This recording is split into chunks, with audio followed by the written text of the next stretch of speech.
Don't do that. Do it. Don't do that. Do it. Eat those pockets.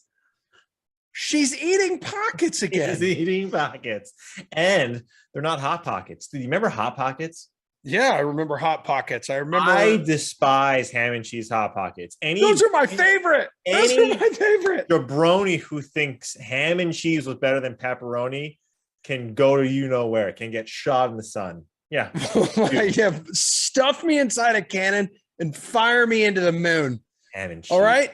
Grow up. It's really good. The issue was, at least back when we were kids, was trying to find the perfect time to microwave them. Oh, yeah. Because you know why, right? Why? Because the outsides would get hot. Yes. And then the inside is still like a core that would just be cold, and it was the worst because you would get a scathing hot outside and you would burn your tongue. That wouldn't be like, you wouldn't be able to get it for what? You wouldn't be able to taste anything for a week.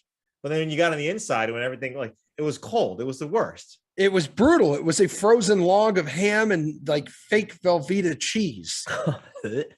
I know, dude. But then like I'd kind of eat the hot parts like around, and then I would just have like a solid log left that's frozen. I put it back in, and then you microwave it evenly, and then it's wham bam, thank you, ma'am. Yeah. Secret that I found out is you got to cut it in half before you put it in the microwave. Okay. Also, if you have time, which no one ever does when you're a kid, you want things done like right away, you put it in the oven if you want to be an adult, but you come home maybe late at night after a few beverages. I don't have time for the oven. It's like, it's microwave. Oven. That's so much energy just for a hot Exactly. That's what I'm saying. But that's how you get it done the right way the first time. Convection oven. I didn't even know what a convection oven was until I was like 12. Is that the one with it's the regular oven, right? And it's the fan and it blows the heat around. Or are you talking the little mini one on the little mini guy counter? Little mini guy. Wow, man. Okay. I'm gonna have to get one of those. We don't have a microwave. We haven't had a microwave in almost 7 years of living in Boston, which is why I look the way I look. Because I don't microwave anything anymore. I'm an oven guy. You sent me texts very late at night about things that you go to at around 3:30 in the morning in the refrigerator. So don't be telling me just because you don't have a microwave, you're this pinnacle of health. I've gotten texts at 3:35 in the morning saying what you're wearing or lack thereof on the couch. So, okay, that's what this show is going to be. What does Emerson do at 3:30 in the morning? I'm like Uncle Tony Perkis in heavyweights. Like I am that much of a physical specimen. Okay. Come here, you devil log. I'm always out just hiking. Attention, campers. Lunch has been canceled today due to lack of hustle. Deal with it. We're off to a hot start. Speaking of Hot Pockets, I'm Emerson Lotzi, Reed T. Fowler. You're watching a Wednesday edition of the Slate. Producer Eamon behind the scenes, just probably shaking his head right now. This isn't what we were supposed to be talking about. My boy DK on the ones and twos. We're having a good time. Jeff Ulrich should be popping in at some point. Apparently, he had a mix-up, Reed, with his wife. He was on pickup duties today for his family and forgot that this show is a priority, not his family. It's okay. Look, that's what we do, right? And I'm sure because I'm going to be a father in a very short amount of time, I empathize with Jeff that, you got to get you got to get a schedule. B, you got to get a joint calendar. C, you got to lock it up, Jeff. You got to lock it up, buddy. But I could tell you what he would say in the questions and the conversations that we're going to talk about. Since we've been working with Jeff for the last 5 years, pretty closely, I can probably tell. I probably know what he's going to do when it comes to these draft questions. I mean, we had a hell of a draft mock draft this morning. That was actually really well done.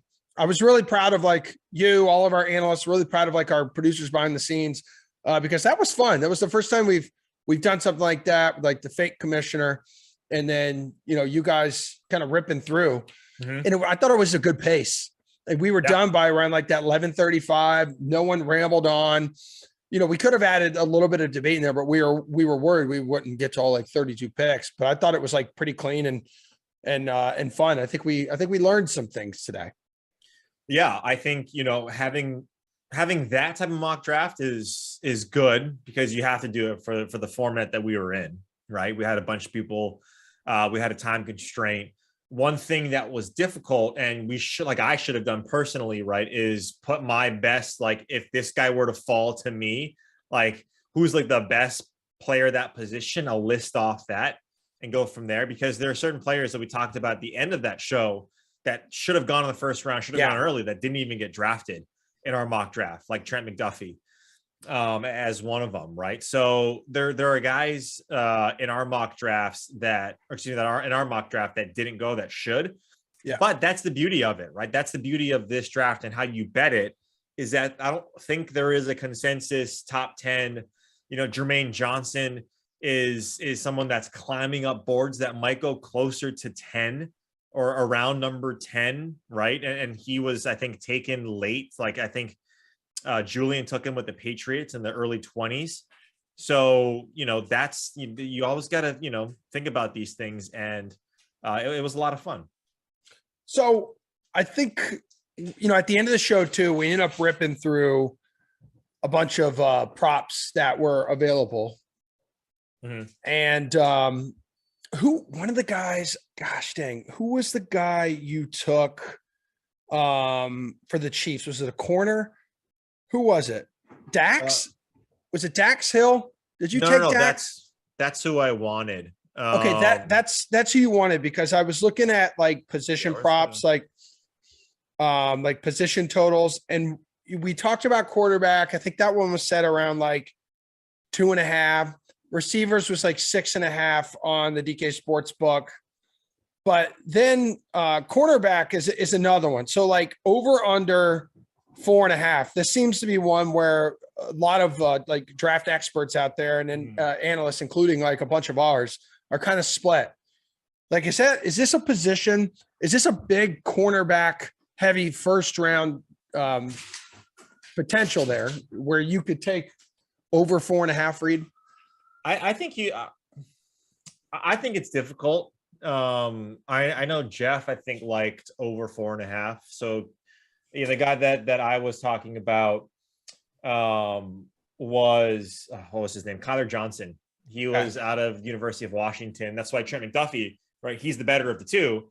But I think, with Kansas City, they need to address that, because they were towards the bottom in terms of pass defense last year. They're losing Tyrann Mathieu, the free agency. So, with the safety out of Michigan, like he was someone that I thought could fit in perfectly, but he was taken off the board already.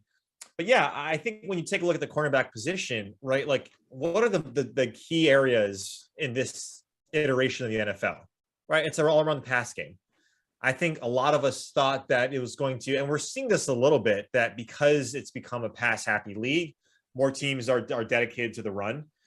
So we saw a little bit more of that, right? A little more established the run, and less passing, all over the yard. But when you talk about how to when it's passing is the main principle in the NFL, it's edge rushers, quarterbacks, and cornerbacks, right? So that's what you're taking a look at with this first round, is that you have a lot of solid cornerbacks too coming through in the NFL draft. And, we always talk about the best ones like Sauce Gardner and some of these guys, but there are a lot of really good ones in the second, third round, and especially late in the fourth, like a Johnson, if stuff starts to transpire. If let's say Sauce and these guys, McDuffie, go top 10, top 11, you're going to see teams that maybe had them as their second pick might jump up to make sure they get one of those top 4 or 5 guys. Yeah, because Gardner, Stingley, and then you have Clemson's Andrew Booth, Washington's Trent McDuffie. They all seem to be projected first round picks. But yeah, I think over 4.5 corners, plus 120 odds on the DK Sportsbook, under minus 150. So under there is obviously favored. I was just trying to understand some of these positions that like we haven't talked about ad nauseum really over the past like week or two. I feel like we didn't really hit on corner this morning. What do you want to do with offensive linemen? Do you want to go over or under 7.5? Plus money is on the over. Yeah, I'd probably stay under. I think you're going to see a lot of them go fairly early, right? Charles Cross is going to go. Aquanu is going to go. Evan Neal is going to go. We all know that in the top 10. But you start to see, like I mentioned, I think the guy that I liked for the Chargers, you're going to start to see the guys like that going with the guard. But I think when you take a look at this year's draft, defense is a premium, right? Zion Johnson is a guard that out of Boston College that I liked for the Chargers. But what you're seeing in this year's draft, offensive linemen, sure. And this is what you get, right? When you don't have a quarterback heavy class, you get these types of drafts, right? It kind of feels that way, like 2013, where you saw a lot of that happen. And I don't see, I think Tyler Smith out of Tulsa is fine. So like, I'd rather stick on the under for offensive linemen. Even though it's heavy juice, I'm not going to bet that. But going over 7.5, I don't think we see 8 offensive linemen in this year's first round. I think there's other positions of need. There's teams that are in the first round that need more than just an offensive line, right? And even though those are positions that bring back the most ROI and are the longest tenured players that you can take in the first round, I still think that we see under that number because, right, you got 32 teams. You get some of these teams drafting, they have two picks in the first round. I think they're going to, address positions of need. An offensive line, even though it's always going to be a need, there's glaring needs on defense for much more of these teams in the first round. Well, speaking of that, like, what's your approach for like the top of this draft? Because I feel like even the Jaguars have no idea who the hell they're drafting, or at least that's the narrative that's kind of been pushed out there. And even some reports today, which of course, within 24 hours of the draft, like you're getting reports all left and right, people wanting to push like their agenda and all that kind of crap. Mm-hmm. But you have reports saying even offensive lineman is still like in the mix. Yeah. Like what the hell are you doing for like betting the top of the board here? Yeah, I think you got to take some chances. I think taking, like Trayvon Walker a couple of weeks ago was plus money. Aiden Hutchinson was the favorite at, laying the juice. I forget what it was at, maybe minus 190, I think at one point last week. And now Aiden Hutchinson's at plus 275. And I think you got to take some chances because you talk about draft need, right? You talk about need, you talk about athletic talent, best available. And you take a look at what the Jaguars did last year, Emerson. They took your boy, right? Trevor Lawrence.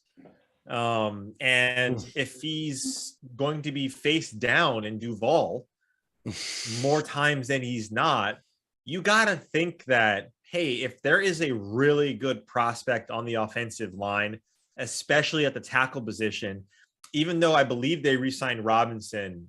Yeah, 3 years today.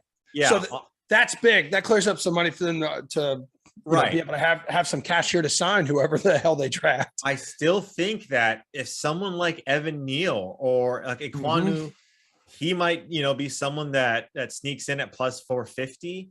But this kind of reminds me a little bit of like, I may think of a couple of years ago, maybe a few years ago with Jedrick Wills and that draft with Alabama. It kind of feels that way that any one of these guys could actually come out and be the first pick overall, right? Because Trayvon Walker is. Here's the delinquent. The name of my new novel. Here's the delinquent dad. The name of my new novel, Face Down in Duval. Yeah, there you go. Why not? Why not take some chances? Like Jeff and I are accustomed to seeing these big numbers, right? Because we bet golf. But Evan Neal at plus 2,500 to be the first pick overall. Like, why not sprinkle some of your bankroll on that? Because there is, like you mentioned, there are still chatters and of the Jacksonville Jaguars not knowing what they want. Yeah, I think Aquanu is definitely still in the running for one. I think I actually think it's going to be Walker or Aquanu from where it stands right now. Jeff, you have so you exact position of first drafted player for the Jaguars, defensive lineman and edge minus 1,200. Offensive lineman though, then you're looking at plus money plus 300. Yeah, I mean, if you're worried about Evan Neal coming in, like that's probably the better bet. But I don't know. I like from what I've heard, I think it's kind of Iguanu. Okay. So I'd probably just take the 450 there. Since we're talking about bets, that seems very short. That seems very short for the edge number. Like, I mean, it's like for them to go defense. It's interesting. I mean, Trayvon Walker is only minus 275. So I mean, like these odds have shifted a lot over the last like few days. It's really interesting. I know we were talking about Stingley's numbers as well, but like for first overall, it's still live. It really is. Like there's actually some intrigue here this year, which I think again, I think it just makes this draft more interesting. So because it's not as deep a draft as it was last year, just in terms of like the high end offensive players, but sometimes when there's weaker drafts, like weird things happen too. More trades happen. Guys get overvalued, teams chase them, and teams are happy to trade back. So there's more trading oftentimes. So yeah, I think it's Walker or Aquanu right now. Okay. Is there a draft position prop you are targeting, Reed, with like an individual player? You talking about like where they could go? Yeah. So like, for example, where was he? Like Kayvon, over under 4.5. Oh, for like someone like Kayvon Thibodeau. Yeah. Reed, you took him at 7 this morning, right? In our mock draft. I didn't, but he was taken at 7. Oh, okay. Yeah. I mentioned it seems like he may not get out of like 5. Right. I think over 4.5 is a good bet for Kayvon Thibodeau. I really do. I think 2 linemen are going in the top 5 and potentially like 3 and 4. So you could see him sliding like back half of the top 10. I could see him going to. I could see him going right where we had him today, which is to the Giants at 7. Like I really do. I think that he could even. There's even situations where he could go to like the Vikings. I really do think he's a player who could fall a bit. I know he was up there for a while, and then it just kind of got deflated after the pro day. And I just don't think there's enough. I think that with the O linemen that are in this draft, and then obviously Walker, like I just don't think teams are necessarily going to take a chance on him. Maybe somebody like trades up for him, but I really like that over 4.5 personally. I think that's a really good number still available. I know he was actually higher than that, so he's kind of come down. So there's been some more steam about him, but I still would go over that. I really would. I'd go over 4.5 on Kayvon Thibodeau. Okay, Reed, how about you? Any guy on there that? I actually think that there's some value taking the under 4.5 on Thibodeau. And the reason being, I think the Jets are the one team that there's question marks on of what they're going to do at that 4 spot. Like they need everything. But when you take a look at how Robert Saleh ran his defense, right, in San Francisco, and again, this could have been more so how it was run from a GM perspective. But what do you need, right? Like, what do you need if you're in that defense? Is you need pressure on the quarterback. I mean, the 49ers, when Saleh was DC, they went out and they signed D Ford to this massive, massive contract. And then in that same year in the draft, they went out and they got Bosa, right? With like the 2nd or 3rd pick overall. And now Robert Saleh looks at his defense and he has some talent, right, at the DB position. We don't necessarily know what's happening with the offensive line with the Jets, right? There are a lot of things that have transpired right now and currently that are question marks. So I get, going with the offensive lineman, like if Kwanu is still there, then I think he definitely goes. But like Kayvon Thibodeau to the Jets, I mean, that seems like something that would make a ton of sense. You already got Quinnen Williams. Carl Lawson is still hurt. I think he's still recovering from I think it was an Achilles injury or a knee injury. And I don't think he's going to be ready for the start of the season. Now you got this Thibodeau, who was supposed to be, right, from a talent perspective, the number 1 overall pick. I don't think it was like back in the college football season. Absolutely. Yeah. I don't think he slides past 5, right? Like the Giants at that 5 position might take him if certain things transpire, right? If we see 2 offensive linemen go in the first 4 picks, then yeah, the Giants will probably try and get, Cross, Aquanu, or Neal, whoever's left on the board. But I like Thibodeau because I think he's that guy. I said it in today's show. He's that guy that presents to me the most upside from a defensive end position. Walker there were points in time where he wasn't even the best defender on his team. Mm-hmm. Right. And this is, I think, the reason we're doing Walker number one is because of what Trent Baalke has done. So why, like with the 49ers? So why aren't we doing that with what Robert Saleh and the 49ers have done in previous drafts for the Jets, which is take defensive ends as much as possible? So that's the only thing that, like, I think there is some value for Thibodeau to be, obviously in the top 5. You see his number right now, top 5, he's minus 750 to go into the top 5. So, like, that means 4 or 5's got to be the spot, right? Like, I don't see the Texans taking him, and I don't see him going 1 overall to the Jaguars, and the Lions are going to take their guy in Aiden Hutchinson. So that 4 or 5 spot, that's where I see Thibodeau going, and I think he goes to the Jets. Because in around that, like, same neck of the woods, Jeff, like, I know Sauce Gardner, like, popular name, pre-draft cycle. I think his draft position prop is at like 5.5, but it seems like recently momentum's been shifting the other way, and maybe Stingley is going to be the first corner off the board. So if the Texans pass on Sauce at number 3, I think both New York teams, right, are likely to go edge guy or someone on the defensive line. And then you've got plus 120 odds then on Gardner to go over 5.5. Yeah. To go over. I mean, I don't mind at all. Okay. Right now, I know we brought it up this morning, but like, yeah, it seems like Stingley is starting to make like the bigger push to go to be a guy who, like, the Jets could target Derek Stingley too. I mean, they need corners just as bad as they need edge rushers. All Reed's points are valid too. I just feel like when guys go from like being like a top rated, like, okay, he's a top 3 pick, to just that bubble gets burst. That's just when guys like Kayvon Thibodeau tend to fall. I really don't think the Jets are going to take a shot on him. Everything Reed said makes sense. And if Robert Saleh has his way, I could see that happening, but Robert Saleh's not the GM. That's true. I really think that, like, one of Houston or the Jets ends up with Stingley. And I like your call of now fading Gardner on the over, because there is a situation where, like, maybe like maybe both corners go, like the Texans and the Jets both take corners. That's potential, but I don't think that'll happen, because there's 2 O linemen there as well. And there's actually 3, because Charles Cross is very highly rated too. He's going to like top 5 in some mocks, right? So you can even throw like the guy I took,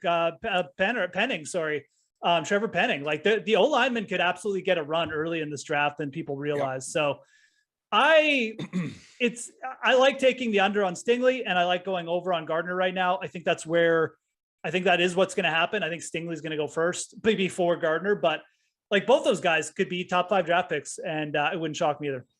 All right, we need to get to some golf, but before we do that, do you guys have like a best bet? Like the bet, we kind of ended the show on it earlier this morning, our mock draft show, but like, what are you most confident? What bet are you most confident in, betting for tomorrow, Jeff? So much has changed. Like, I mean, I was throwing out like Kenny Pickett over 12.5 was like such a good bet a while ago. That's gone. I'm going to I'm just going to stick with the one, like, it's the position total on the cornerbacks. It's just too small. I think it's over 4.5 plus 120 cornerbacks taken in the first round. I really think that there will, it's just a position that teams always just panic about. They're like, we got to get a cornerback. And I think that there's, the Bills, the Patriots, there's enough talent, first round graded talent, that I think you will see 5 cornerbacks go in the first round. As far as a player prop that I like, I mentioned I don't mind the over on Thibodeau, but I also like the under on George Pickens. I think somebody late in the first round will just fall in love with the potential of George Pickens, and they should. I think he's got great potential. He's got that size. He's got that Devontae Adams type size where he could just turn into a dominant receiver. So under 36.5, I think George Pickens will go under that. What about you, Reed? Yeah, I mean, there's some out here. Look, Evan Neal at plus 175 to be in the top 5 pick. Like, it's not bad. I think that's, I'm not going to say it's a guarantee. Yeah. But like, this guy is 6'7", 350 from Alabama, and like allows 0 pressures. This guy is amazing. This guy can play both left and right tackle. I think he could go, I think he should go 1 overall if we're talking about offensive linemen going 1 overall. And I get why everyone falls in love. Like there's no way the Giants don't take Evan Neal if he's there. That's what I'm saying. Like, right? there's no way. There's just like, I just can't see it. There's exactly. So Evan Neal at plus 175. This was at minus 115. I think mid last week. What scenario would there have to be for the Giants not to take? Like, who would have to be there? Like Walker? I don't even know. I mean, like, honestly, like we see something during draft a la Laremy Tunsil, where something comes out on these guys, like something that we don't know. I look at this, I saw this, I'm like, this is crazy. Like Evan Neal top 5 at plus 175. You're almost doubling your money. I think the only way I could see Neal going out is maybe if okay, let's say like both corners went, like Walker went, Hutchinson went. Yeah. And then like, I think if both cornerbacks somehow went in the top 4, and then the Giants had a choice of like taking maybe Thibodeau there and then just taking Cross or Evan Neal at 7, I could maybe see that happening. But like, that's a pretty outlandish scenario. And I still think the Giants probably just take Neal in that scenario. Like, yeah. See, yeah, you're actually right, but still, right? Because you're saying that, look, the first 2 picks are going to be defensive ends, right? And Walker and Aiden Hutchinson. Number 3 is sort of a crapshoot with Houston. They could go cornerback, they could go sauce, they could do something outlandish that we don't know. So that leaves then the Jets and the Giants at 4 and 5. And if you're the Giants, you're saying, okay, we're going to at least get one of the top 3 guys in Ekwonu, Cross, and Neal. So why not wait till 7? Let's get our guy at number, 5, whoever that is, right? Maybe it's Thibodeau if he's still there.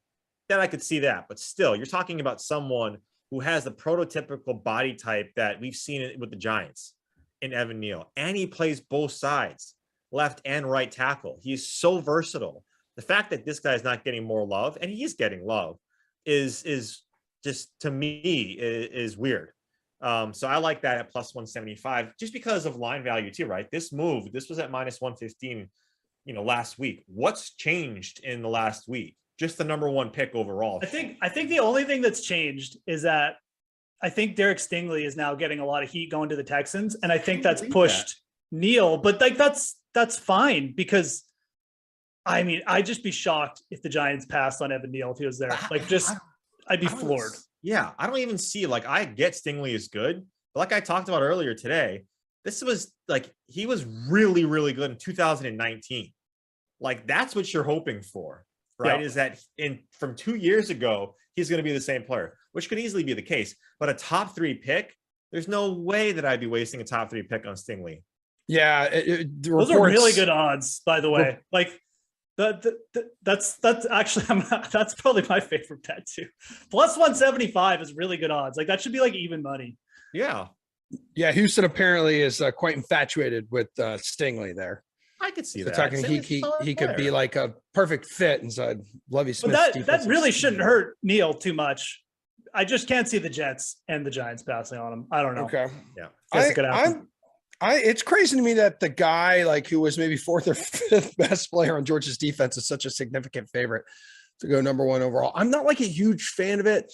I know that Balky's like super like obsessed with him, like according to reports, but it's just like, I feel like your number 1 overall pick in the NFL draft shouldn't be looked at as like almost like a work in progress or like a project guy. Like, he played most of the time internally, and then they want to move him to the edge. Like, that's completely different. That dude is meant to like stuff the middle. Like, you have Hutchinson, and then who's the other dude? Kayvon, who were like sack machines in college. This other dude wasn't necessarily that. I don't know. It's tough top of the draft this year. It really is tough. Yeah, guys. And here's the no-brainer. I'll be quick with it too. Is that this? I think what you're talking about, Emerson, is is insight into how teams and the NFL value potential, right? Like, as opposed to production, right? It's very different. Like, there's production in college, but these guys care about potential. Right? Okay. Can we get the most out of these guys? And look, a lot of times the 1st round picks, they don't pan out. No. You don't get your ROI.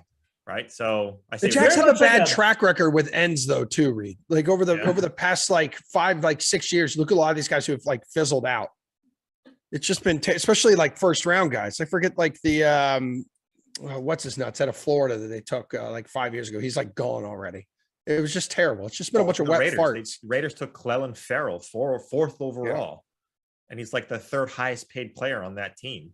And he's like a second or third stringer, right? Max Crosby, on the other hand, right? That's where you want to get the real value. And so there's some of these guys too in the first round that can pan out.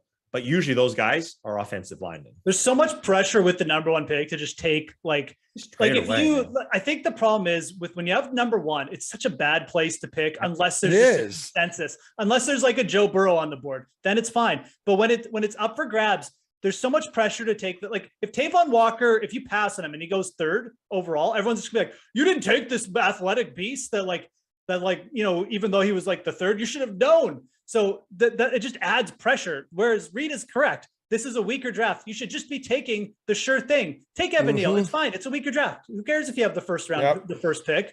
Just take the sure thing and like Neal or someone like that. So I'm kind of with you on Walker. I mean, we'll see, and it could work out, but yeah, for sure. And Reed's right too. Like these guys could look fantastic right now, and then we've seen busts before. Like you guys just did a bunch of videos on the top 5 busts here in NFL history, but it's a crazy Mitch Trubisky, Baker Mayfield draft. Like it's that. Yeah, Tavon Walker could be good. He could be Mitch Trubisky. Balky wants Walker. Khan wants Hutchinson, and then head coach Doug Peterson reportedly favors the offensive lineman out of NC State. Yeah. Well, everyone on the same page in Jacksonville, as per usual. Right? Well, and look at what Doug Peterson saw someone like Andrew Luck, right? Like everyone saw someone like Andrew Luck not get any protection. We talked about Tim Couch, right? Like he was drafted first overall by the Browns, and the Browns didn't select an offensive lineman after him for like the next 2 years. Only selected like 2 offensive linemen the next 2 years. And so when you have Trevor Lawrence, it doesn't matter who's your edge rusher, because the other team is just going to be running the ball because you're going to be up by 40 points. So you got to protect your franchise.